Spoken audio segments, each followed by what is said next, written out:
Isa Whitney, brother of the late Elias Whitney, D.D., principal of the Theological College of St. George's, was much addicted to opium. The habit grew upon him, as I understand, from some foolish freak when he was at college, for having read De Quincey's description of his dreams and sensations, he had drenched his tobacco with laudanum in an attempt to produce the same effects. He found, as so many more have done, that the practice is easier to attain than to get rid of. And for many years he continued to be a slave to the drug, an object of mingled horror and pity to his friends and relatives. I can see him now, with yellow, pasty face, drooping lids, and pinpoint pupils, all huddled in a chair, the wreck and ruin of a noble man. One night, it was in June '89, there came a ring to my bell, about the hour when a man gives his first yawn and glances at the clock. I sat up in my chair and my wife laid her needlework down in her lap and made a little face of disappointment. "A patient," said she. "You'll have to go out." I groaned, for I was newly come back from a weary day. We heard the door open, a few hurried words, and then quick steps upon the linoleum. Our own door flew open, and a lady, clad in some dark-coloured stuff, with a black veil, entered the room. "You will excuse my calling so late," she began, and then suddenly losing her self-control, she ran forward, threw her arms about my wife's neck, and sobbed upon her shoulder. "Oh, I'm in such trouble," she cried. "I do so want a little help." "Why," said my wife, pulling up her veil, "it is Kate Whitney." "How you startled me, Kate. I had not an idea who you were when you came in." "I didn't know what to do, so I came straight to you." That was always the way. Folk who were in grief came to my wife like birds to a lighthouse. "It was very sweet of you to come. Now you must have some wine and water and sit here comfortably and tell us all about it. Or should you rather that I sent James off to bed?" "Oh, no, no. I want the doctor's advice and help too. It's about Isa. He has not been home for 2 days. I am so frightened about him." It was not the first time that she had spoken to us of her husband's trouble, to me as a doctor, to my wife as an old friend and school companion. We soothed and comforted her by such words as we could find. Did she know where her husband was? Was it possible that we could bring him back to her? It seems that it was. She had the surest information that of late he had, when the fit was on him, made use of an opium den in the farthest east of the city. Hitherto his orgies had always been confined to one day, and he had come back, twitching and shattered, in the evening. But now the spell had been upon him 48 hours, and he lay there doubtless among the dregs of the docks, breathing in the poison or sleeping off the effects. There he was to be found, she was sure of it, at the Bar of Gold, in Upper Swandam Lane. But what was she to do? How could she, a young and timid woman, make her way into such a place and pluck her husband out from among the ruffians who surrounded him? There was the case, and of course there was but one way out of it. Might I not escort her to this place? And then, as a second thought, why should she come at all? I was Isa Whitney's medical adviser, and as such I had influence over him. I could manage it better if I were alone. I promised her on my word that I would send him home in a cab within 2 hours if he were indeed at the address which she had given me. And so in 10 minutes I had left my armchair and cheery sitting room behind me and was speeding eastward in a hansom on a strange errand, as it seemed to me at the time, though the future only could show how strange it was to be. But there was no great difficulty in the first stage of my adventure. Upper Swandam Lane is a vile alley lurking behind the high wharves which line the north side of the river to the east of London Bridge. Between a slop shop and a gin shop, approached by a steep flight of steps leading down to a black gap like the mouth of a cave, I found the den of which I was in search. Ordering my cab to wait, I passed down the steps, worn hollow in the centre by the ceaseless tread of drunken feet. And by the light of a flickering oil lamp above the door, I found the latch and made my way into a long, low room, thick and heavy with the brown opium smoke, and terraced with wooden berths, like the forecastle of an emigrant ship. Through the gloom one could dimly catch a glimpse of bodies lying in strange, fantastic poses, bowed shoulders, bent knees, heads thrown back and chins pointing upward, with here and there a dark, lacklustre eye turned upon the newcomer. Out of the black shadows there glimmered little red circles of light, now bright, now faint, as the burning poison waxed or waned in the bowls of the metal pipes. The most lay silent, but some muttered to themselves, and others talked together in a strange, low, monotonous voice, their conversation coming in gushes, and then suddenly tailing off into silence, each mumbling out his own thoughts and paying little heed to the words of his neighbour. At the farther end was a small brazier of burning charcoal, beside which on a three-legged wooden stool there sat a tall, thin old man, with his jaw resting upon his two fists and his elbows upon his knees, staring into the fire. As I entered, a sallow Malay attendant had hurried up with a pipe for me and a supply of the drug, beckoning me to an empty berth. "Thank you. I have not come to stay," said I. "There is a friend of mine here, Mr. Kate Whitney, and I wish to speak with him." There was a movement and an exclamation from my right, and peering through the gloom, I saw Whitney, pale, haggard, and unkempt, staring out at me. "My God, it's Watson," said he. He was in a pitiable state of reaction, with every nerve in a twitter. "I say, Watson, what o'clock is it?" "Nearly 11. "Of what day?" "Of Friday, June 19th. "Good heavens! I thought it was Wednesday. It is Wednesday. What do you want to frighten a chap for?" He sank his face onto his arms and began to sob in a high treble key.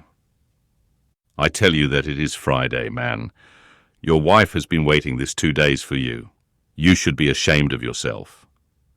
"So I am, but you've got mixed, Watson, for I have only been here a few hours. 3 pipes, 4 pipes. I forget how many, but I'll go home with you. I wouldn't frighten Kate. Poor little Kate.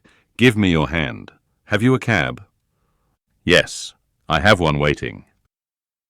"Then I shall go in it. But I must owe something. Find what I owe, Watson. I am all off colour. I can do nothing for myself." I walked down the narrow passage between the double row of sleepers, holding my breath to keep out the vile, stupefying fumes of the drug, and looking about for the manager. As I passed the tall man who sat by the brazier, I felt a sudden pluck at my skirt, and a low voice whispered, "Walk past me and then look back at me." The words fell quite distinctly upon my ear. I glanced down. They could only have come from the old man at my side, and yet he sat now as absorbed as ever, very thin, very wrinkled, bent with age, an opium pipe dangling down from between his knees, as though it had dropped in sheer lassitude from his fingers. I took 2 steps forward and looked back. It took all my self-control to prevent me from breaking out into a cry of astonishment. He had turned his back so that none could see him, but I. His form had filled out, his wrinkles were gone, the dull eyes had regained their fire, and there, sitting by the fire and grinning at my surprise, was none other than Sherlock Holmes. He made a slight motion to me to approach him, and instantly, as he turned his face half round to the company once more, subsided into a doddering, loose-lipped senility. "Holmes," I whispered, "what on earth are you doing in this den?" "As low as you can," he answered. "I have excellent ears. If you would have the great kindness to get rid of that sottish friend of yours, I should be exceedingly glad to have a little talk with you." "I have a cab outside." "Then pray send him home in it. You may safely trust him, for he appears to be too limp to get into any mischief. I should recommend you also to send a note by the cabman to your wife to say that you have thrown in your lot with me. If you will wait outside, I shall be with you in 5 minutes." It was difficult to refuse any of Sherlock Holmes's requests, for they were always so exceedingly definite, and put forward with such a quiet air of mastery. I felt, however, that when Whitney was once confined in the cab, my mission was practically accomplished. And for the rest, I could not wish anything better than to be associated with my friend in one of those singular adventures, which were the normal condition of his existence. In a few minutes I had written my note, paid Whitney's bill, led him out to the cab, and seen him driven through the darkness. In a very short time, a decrepit figure had emerged from the opium den, and I was walking down the street with Sherlock Holmes. For 2 streets he shuffled along with a bent back and an uncertain foot. Then, glancing quickly round, he straightened himself out and burst into a hearty fit of laughter. "I suppose, Watson," said he, "that you imagine that I have added opium smoking to cocaine injections, and all the other little weaknesses on which you have favoured me with your medical views. I was certainly surprised to find you there, but not more so than I to find you. I came to find a friend, and I to find an enemy." "An enemy?" "Yes, one of my natural enemies, or shall I say, my natural prey. Briefly, Watson, I am in the midst of a very remarkable inquiry, and I have hoped to find a clue in the incoherent ramblings of these sots, as I have done before now. Had I been recognized in that den, my life would not have been worth an hour's purchase, for I have used it before now for my own purposes, and the rascally Lascar who runs it has sworn to have vengeance upon me. There is a trap door at the back of that building, near the corner of Paul's Wharf, which could tell some strange tales of what has passed through it upon the moonless nights." "What? You do not mean bodies?" "Aye, bodies, Watson.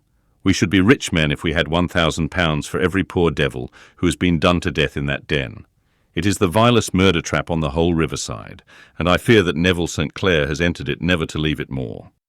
But our trap should be here."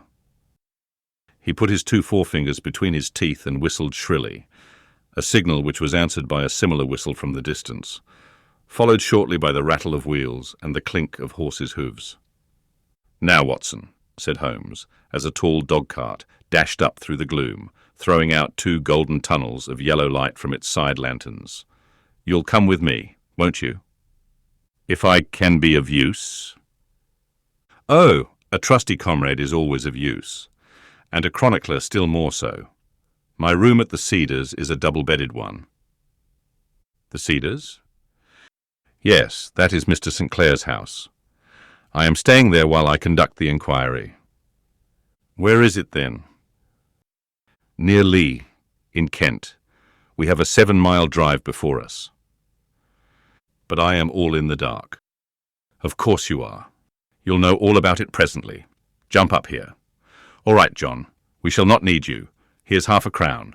Look out for me tomorrow about 11. Give her head. So long, then."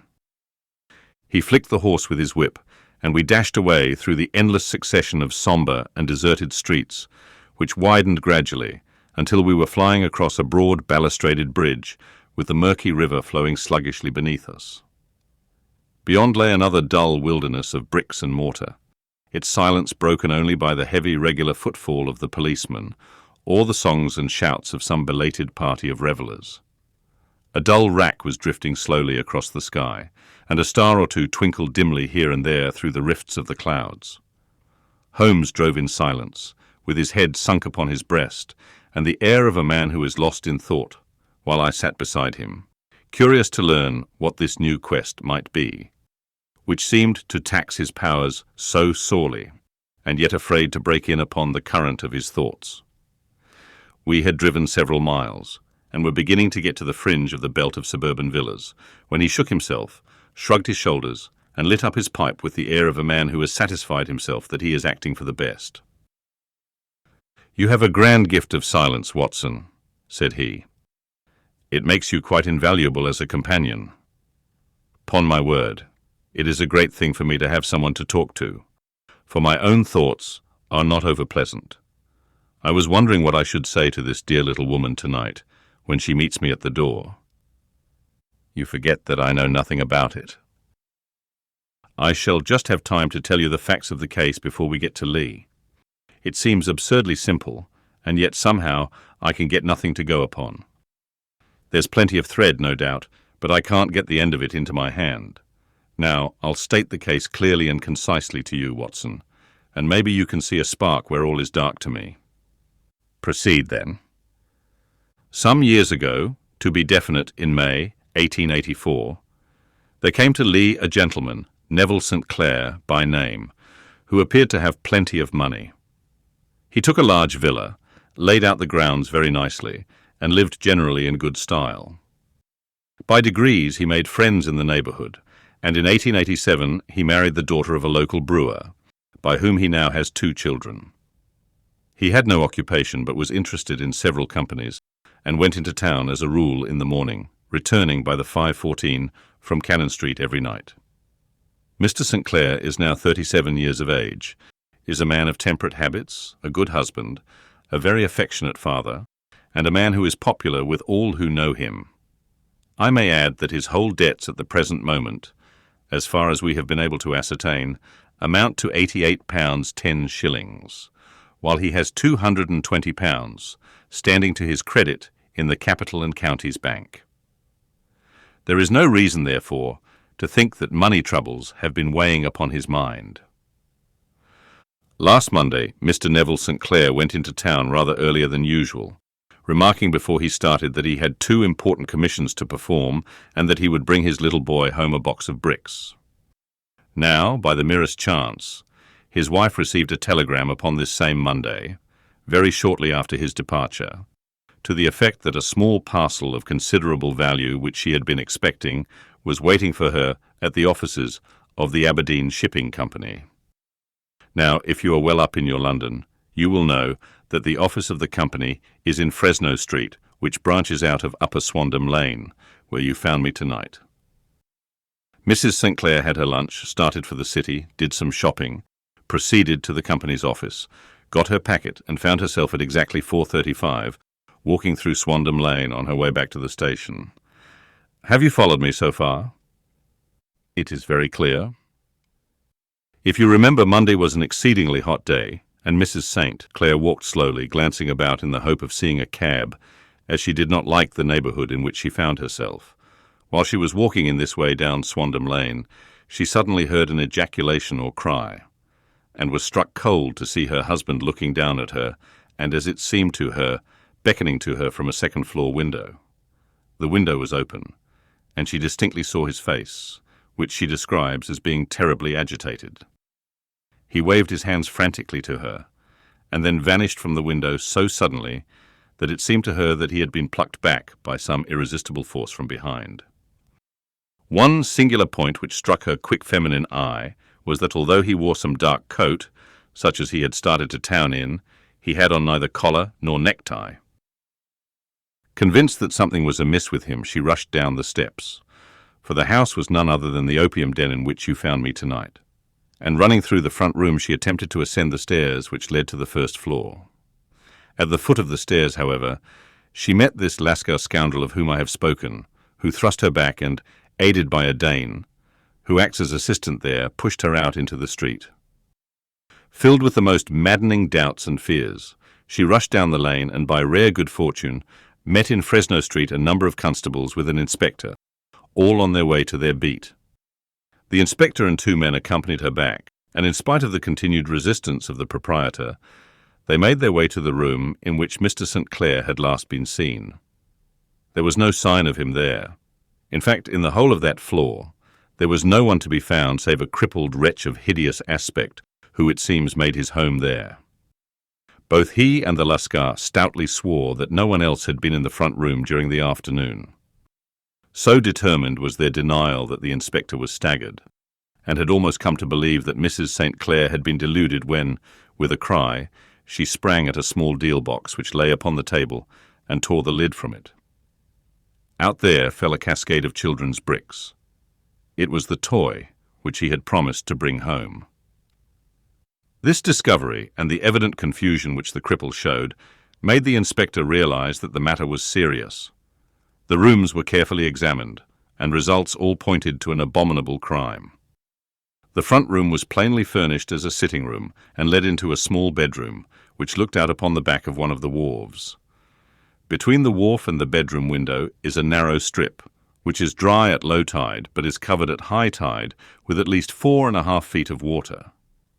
The bedroom window was a broad one, and opened from below. On examination, traces of blood were to be seen upon the windowsill, and several scattered drops were visible upon the wooden floor of the bedroom. Thrust away behind a curtain in the front room were all the clothes of Mr. Neville St. Clair, with the exception of his coat. His boots, his socks, his hat and his watch, all were there.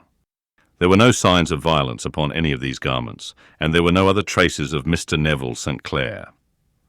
Out of the window he must apparently have gone, for no other exit could be discovered. And the ominous bloodstains upon the sill gave little promise that he could save himself by swimming, for the tide was at its very highest at the moment of the tragedy. And now, as to the villains who seemed to be immediately implicated in the matter. The Lascar was known to be a man of the vilest antecedents, but as, by Mrs. St. Clair's story, he was known to have been at the foot of the stair within a very few seconds of her husband's appearance at the window, he could hardly have been more than an accessory to the crime.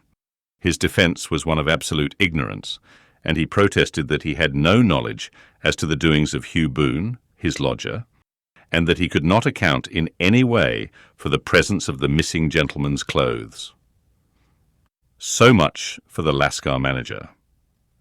Now for the sinister cripple who lives upon the second floor of the opium den, and who was certainly the last human being whose eyes rested upon Neville St. Clair.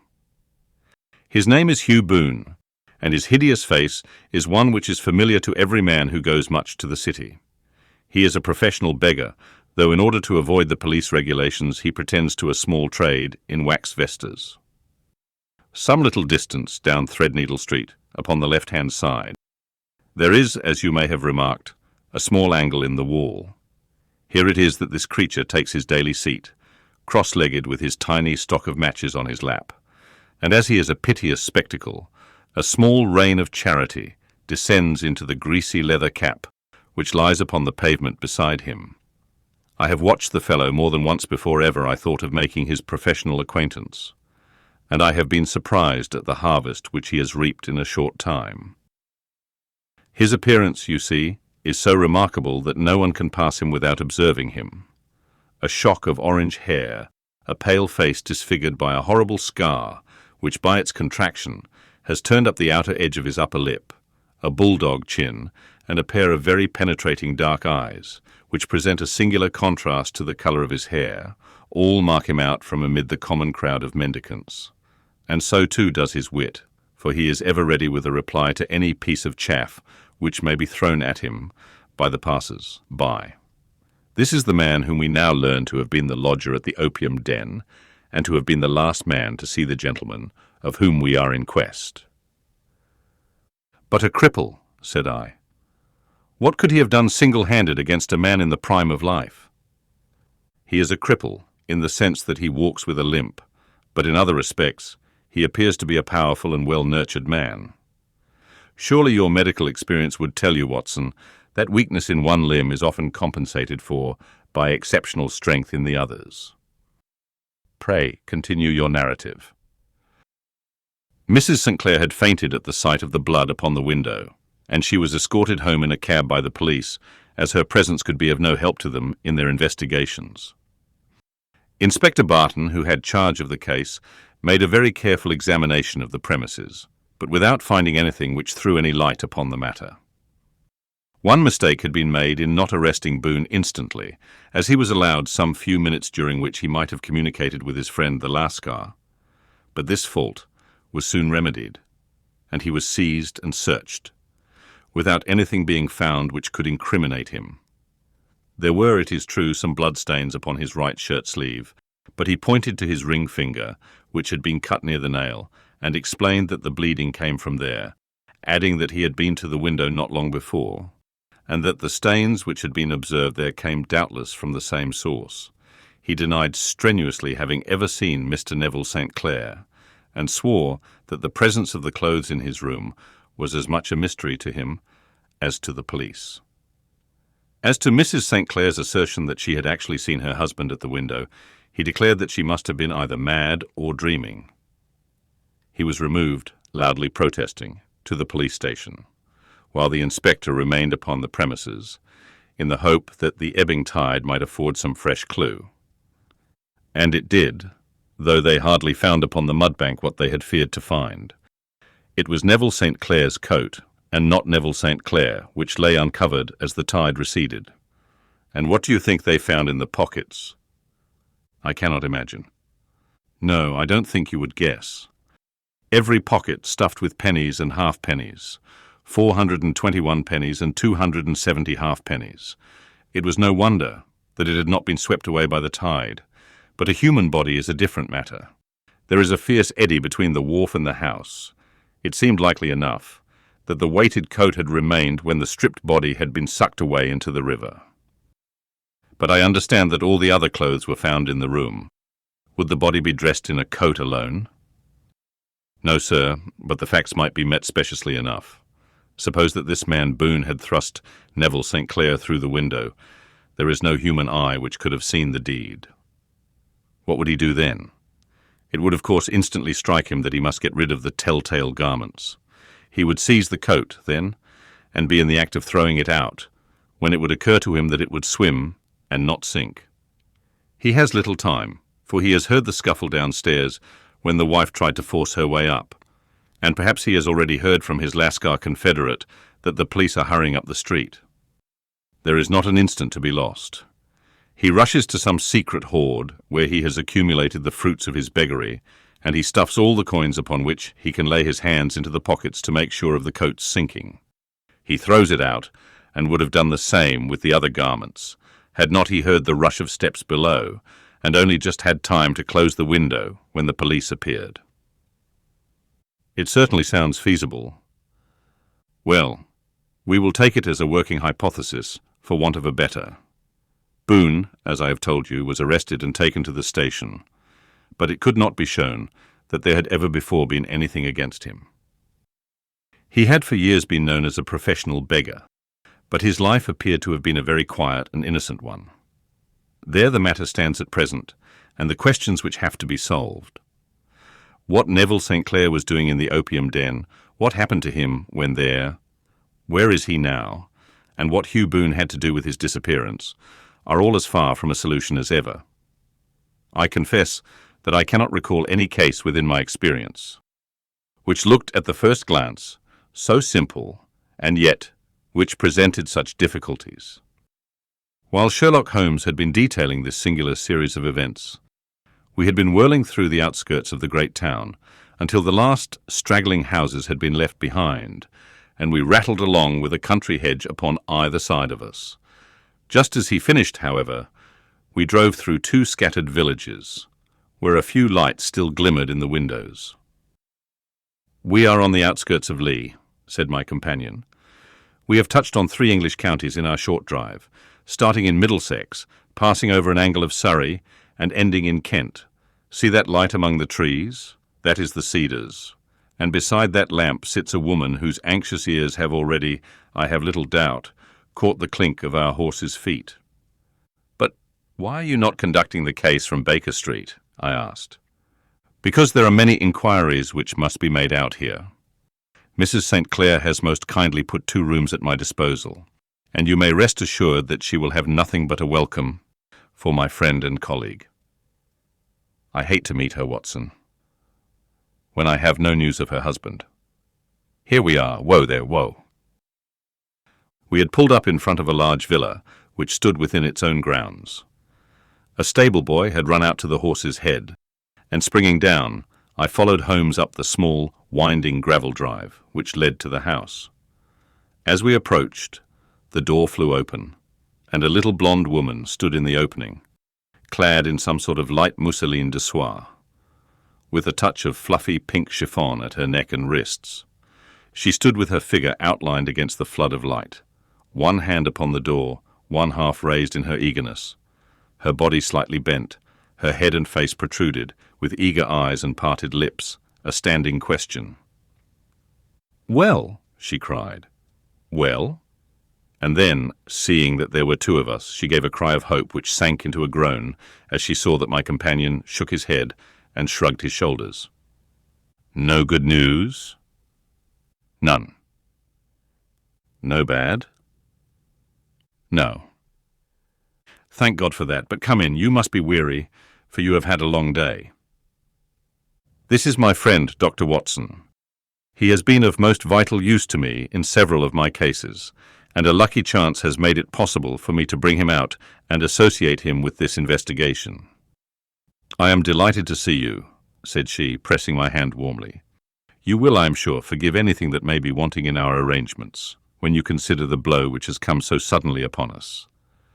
"My dear madam," said I am an old campaigner, and if I were not, I can very well see that no apology is needed.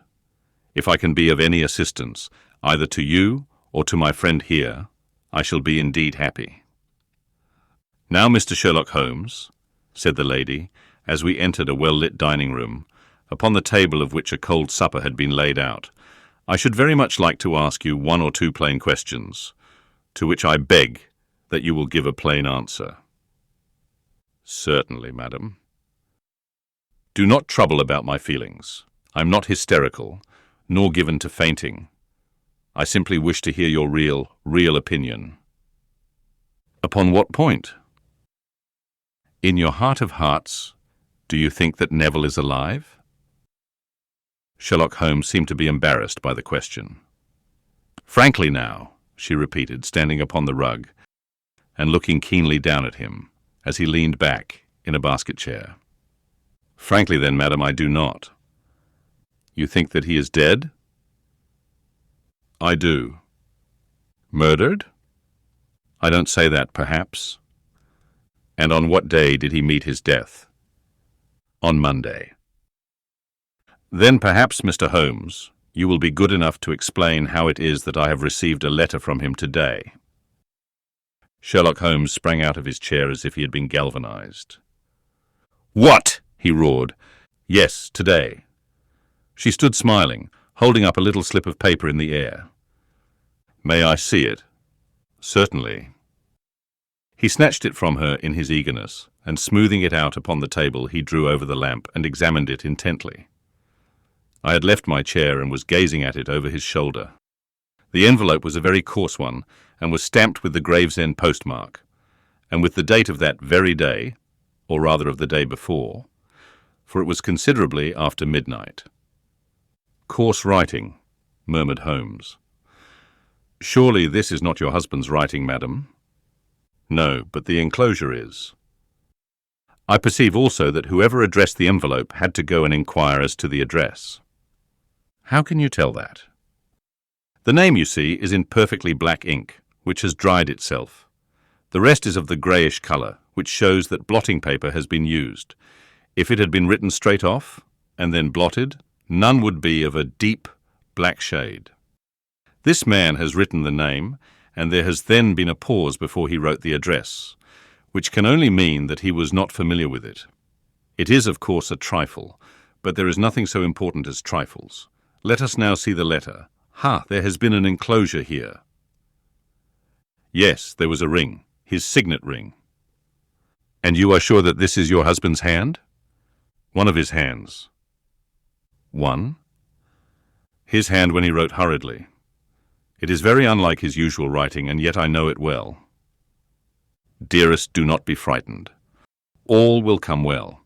There is a huge error, which it may take some little time to rectify. Wait in patience. Neville.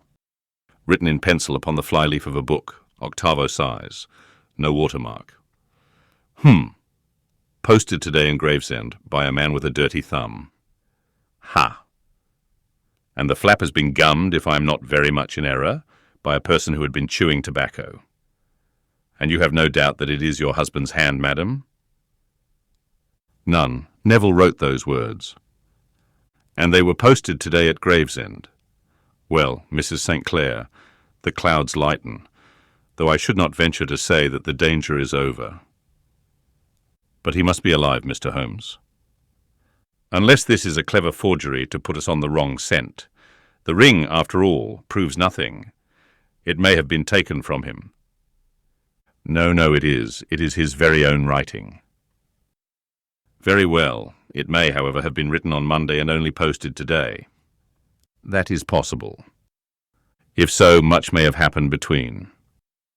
"Oh, you must not discourage me, Mr. Holmes. I know that all is well with him. There is so keen a sympathy between us that I should know if evil came upon him. On the very day that I saw him last, he cut himself in the bedroom, and yet I, in the dining room, rushed upstairs instantly with the utmost certainty that something had happened.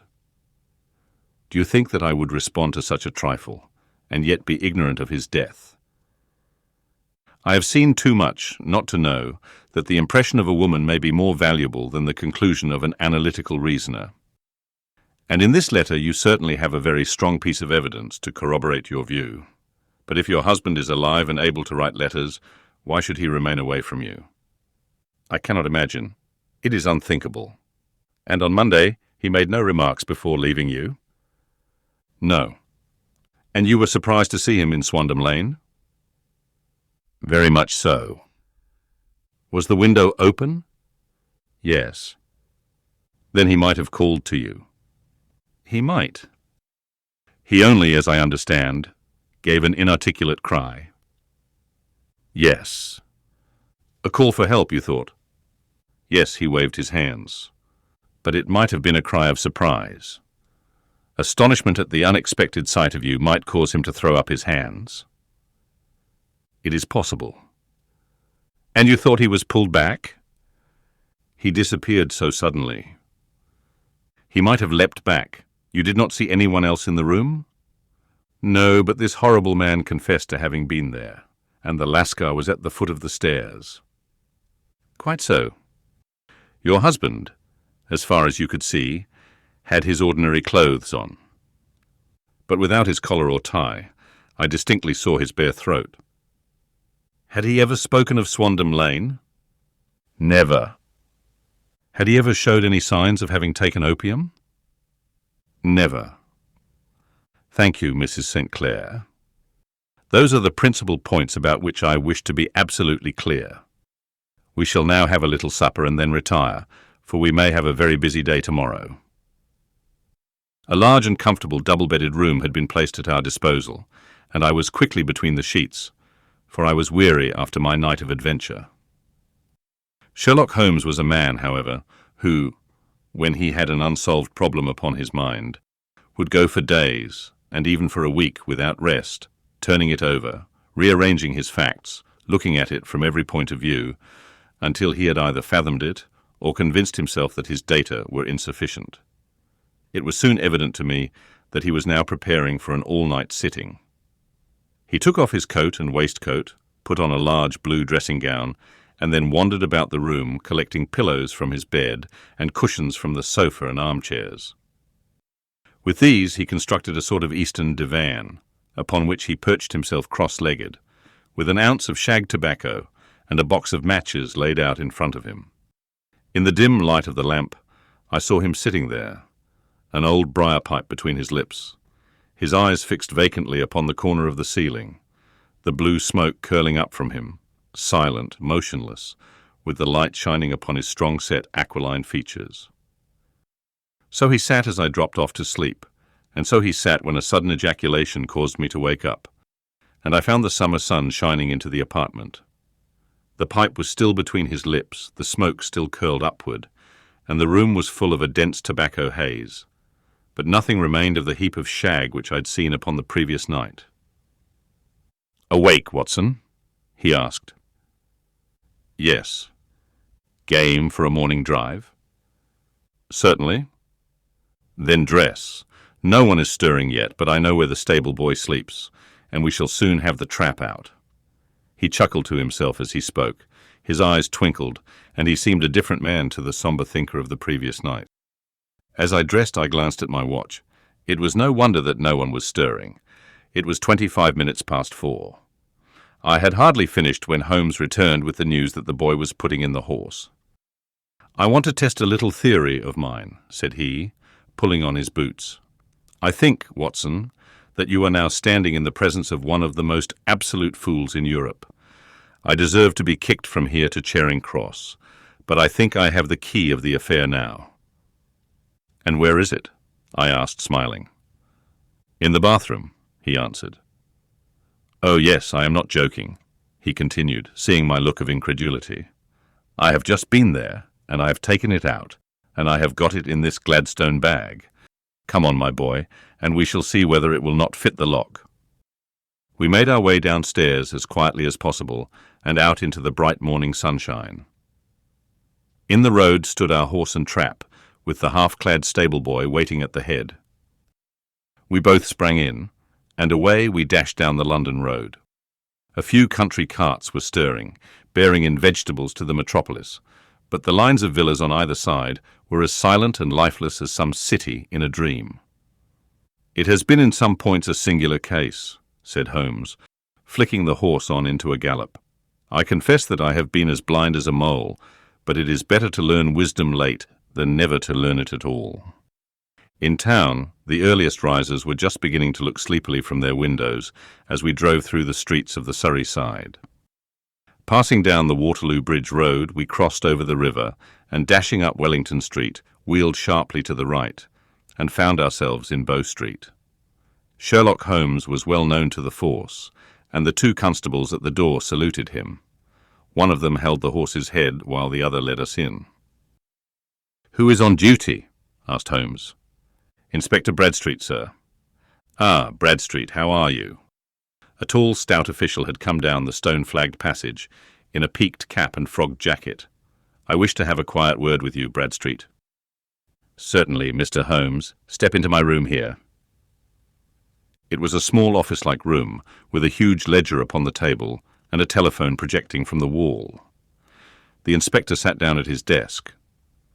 "What can I do for you, Mr. Holmes?" "I called about that beggarman Boone, the one who was charged with being concerned in the disappearance of Mr. Neville St. Clair of Lee." "Yes, he was brought up and remanded for further inquiries." "So I heard. You have him here?" "In the cells." "Is he quiet?" "Oh, he gives no trouble, but he is a dirty scoundrel." "Dirty?" "Yes, it is all we can do to make him wash his hands, and his face is as black as a tinker's. Well, when once his case has been settled, he will have a regular prison bath, and I think if you saw him, you would agree with me that he needed it." "I should like to see him very much." "Would you? That is easily done. Come this way. You can leave your bag." "No, I think that I'll take it." "Very good. Come this way, if you please." He led us down a passage, opened a barred door, passed down a winding stair, and brought us to a whitewashed corridor with a line of doors on each side. "The third on the right is his," said the inspector. "Here it is." He quietly shot back a panel in the upper part of the door and glanced through. "He's asleep," said he. "You can see him very well."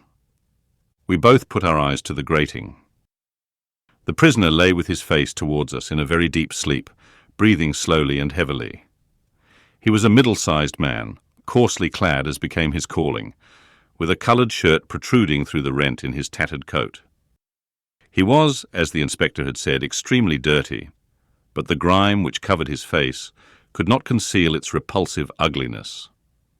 A broad wheal from an old scar ran right across it from eye to chin, and by its contraction had turned up one side of the upper lip, so that 3 teeth were exposed in a perpetual snarl.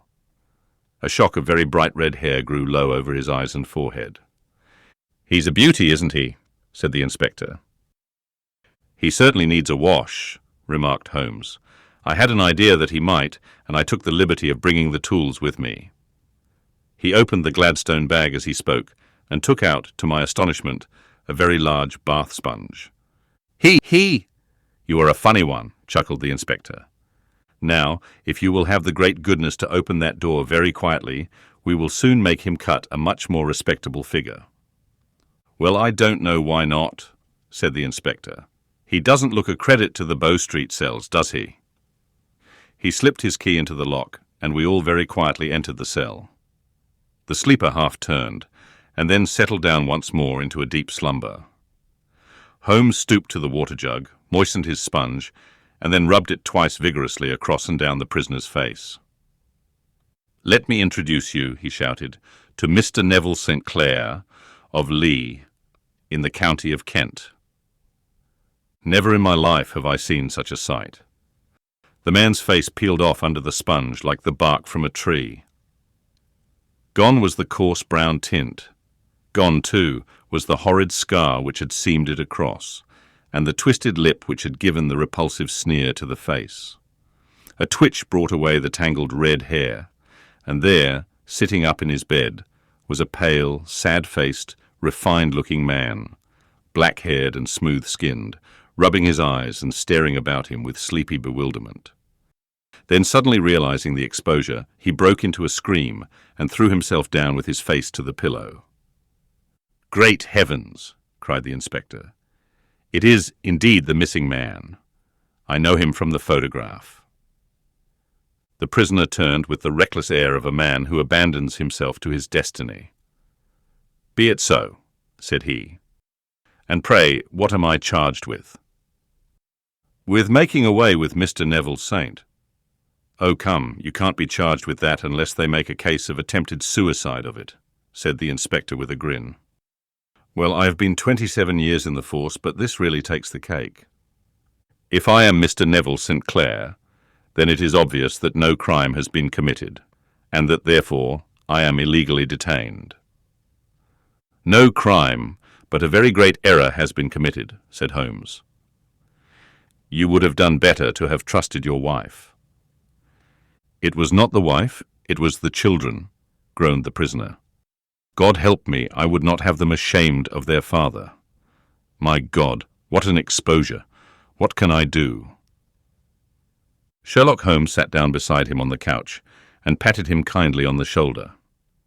"If you leave it to a court of law to clear the matter up," said he, "of course you can hardly avoid publicity. On the other hand, if you convince the police authorities that there is no possible case against you, I do not know that there is any reason that the details should find their way into the papers. Inspector Bradstreet would, I am sure, make notes upon anything which you might tell us and submit it to the proper authorities. The case would then never go into court at all." "God bless you," cried the prisoner passionately. "I would have endured imprisonment, aye, even execution, rather than have left my miserable secret as a family blot to my children. You are the first who have ever heard my story. My father was a schoolmaster in Chesterfield, where I received an excellent education. I travelled in my youth, took to the stage, and finally became a reporter on an evening paper in London. One day my editor wished to have a series of articles upon begging in the metropolis, and I volunteered to supply them. There was the point from which all my adventures started. It was only by trying begging as an amateur that I could get the facts upon which to base my articles. When an actor I had, of course, learned all the secrets of making up, and had been famous in the green room for my skill. I took advantage now of my attainments. I painted my face, and to make myself as pitiable as possible I made a good scar, and fixed one side of my lip in a twist, by the aid of a small slip of flesh-coloured plaster. Then, with a red head of hair and an appropriate dress, I took my station in the business part of the city, ostensibly as a match seller, but really as a beggar. For 7 hours I plied my trade, and when I returned home in the evening I found to my surprise that I had received no less than 26 shillings 4 pence. I wrote my articles and thought little more of the matter until some time later I backed a bill for a friend and had a writ served upon me for £25. I was at my wit's end where to get the money, but a sudden idea came to me. I begged a fortnight's grace from the creditor, asked for a holiday from my employers, and spent the time in begging in the city under my disguise. In 10 days I had the money and had paid the debt. Well, you can imagine how hard it was to settle down to arduous work at £2 a week, when I knew that I could earn as much in a day by smearing my face with a little paint, laying my cap on the ground, and sitting still. It was a long fight between my pride and the money, but the dollars won at last, and I threw up reporting, and sat day after day in the corner which I had first chosen, inspiring pity by my ghastly face, and filling my pockets with coppers. Only one man knew my secret. He was the keeper of a low den in which I used to lodge in Swandam Lane, where I could every morning emerge as a squalid beggar, and in the evenings transform myself into a well-dressed man about town. This fellow, a Lascar, was well paid by me for his rooms, so that I knew that my secret was safe in his possession. Well, very soon I found that I was saving considerable sums of money.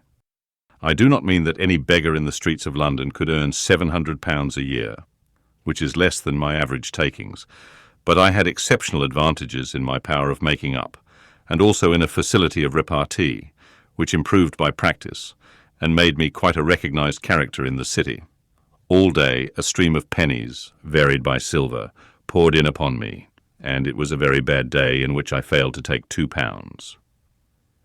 As I grew richer, I grew more ambitious, took a house in the country, and eventually married without anyone having a suspicion as to my real occupation. My dear wife knew that I had business in the city.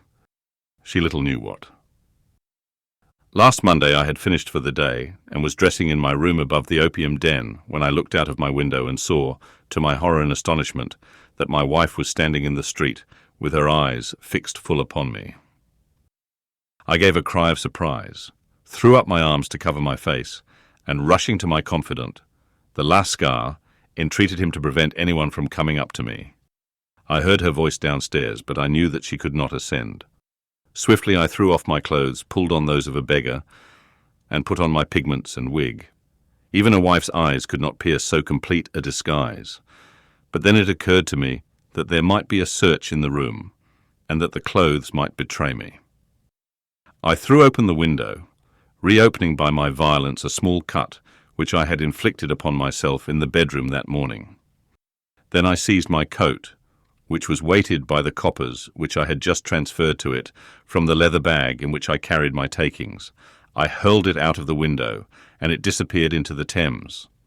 The other clothes would have followed, but at that moment there was a rush of constables up the stair, and a few minutes after I found, rather I confess, to my relief, that instead of being identified as Mr. Neville St. Clair, I was arrested as his murderer. I do not know that there is anything else for me to explain. I was determined to preserve my disguise as long as possible, and hence my preference for a dirty face. Knowing that my wife would be terribly anxious, I slipped off my ring and confided it to the Lascar at a moment, when no constable was watching me, together with a hurried scrawl, telling her that she had no cause to fear. "That note only reached her yesterday," said Holmes. "Good God, what a week she must have spent." "The police have watched this Lascar," said Inspector Bradstreet, "and I can quite understand that he might find it difficult to post a letter unobserved. Probably he handed it to some sailor customer of his, who forgot all about it for some days." "That was it," said Holmes, nodding approvingly. "I have no doubt of it. But have you never been prosecuted for begging?" "Many times. But what was a fine to me?" "It must stop here, however," said Bradstreet. "If the police are to hush this thing up, there must be no more of Hugh Boone." "I have sworn it by the most solemn oaths which a man can take. In that case, I think that it is probable that no further steps may be taken. But if you are found again, then all must come out. I am sure, Mr. Holmes, that we are very much indebted to you for having cleared the matter up. I wish I knew how you reach your results." "I reached this one," said my friend, "by sitting upon 5 pillows and consuming an ounce of shag. I think, Watson, that if we drive to Baker Street we shall just be in time for breakfast."